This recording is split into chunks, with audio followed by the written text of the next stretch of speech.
Let's bring in Nader Hashemi, who's an associate professor of Middle East politics at Georgetown University. Appreciate you joining us from Washington, D.C. there, sir. First of all, the nature of the attacks. I think that people understood that Israel was highly likely to take some kind of aggressive action against Hezbollah in the near future, but the nature of that attack really seems to have caught everybody by surprise. What do you make of it? Well, as you just said a moment ago, there is a precedent for this type of attack by Israel on its adversaries throughout the region. So no surprise there. It's pretty clear that Hezbollah has suffered a major setback, particularly in terms of its own security and intelligence gathering capabilities, that it didn't anticipate that this attack, and it allowed itself to be vulnerable by importing these pagers that then exploded in the hands of many of its operatives, killing at least 10 people and injuring almost 3,000, including many civilians.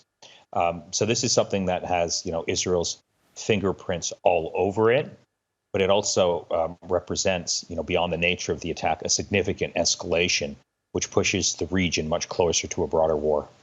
In the same way that Benjamin Netanyahu said that he wanted to eradicate Hamas, is this Israel starting a move to try and completely remove Hezbollah?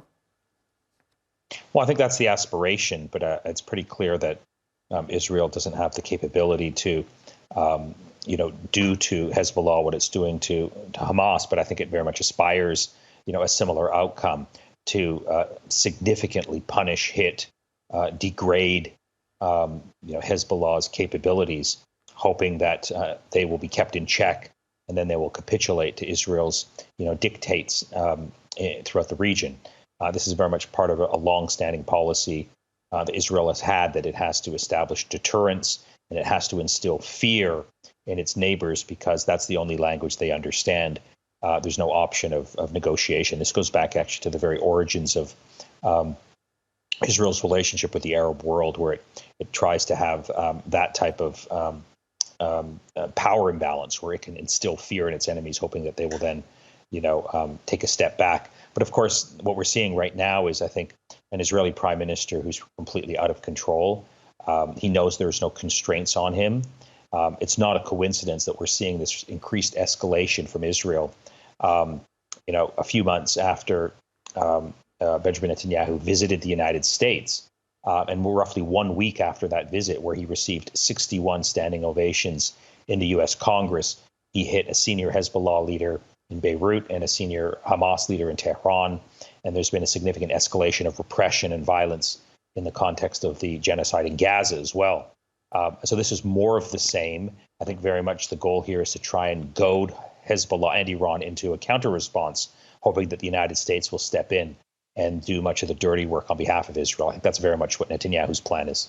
Nader, you said there's no constraints on Benjamin Netanyahu. What exactly do you mean by that? Well, from his biggest backers, his allies, his supporters in the West, primarily the United States. I mean, I'm speaking to you from Washington, D.C. Both political parties have the position that, they are solidly behind, Israel, whatever it does.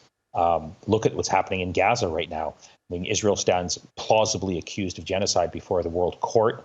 Benjamin Netanyahu is about to be indicted, or has been indicted, by the International Criminal Court. And he's, continuing his onslaught in Gaza, because he knows that there's no one in the United States in any senior position that is going to establish red lines and consequences. So he can do what he wants to the people of Gaza. He can do what he wants throughout the region. And there's no incentive for him to recalculate. So this simply emboldens him further to escalate the tensions in the region by doing things like we saw today. Nader, great to speak to you. Thanks for your analysis. Nader Hashemi, my guest, Associate Professor of Middle East Politics at Georgetown University. Thanks.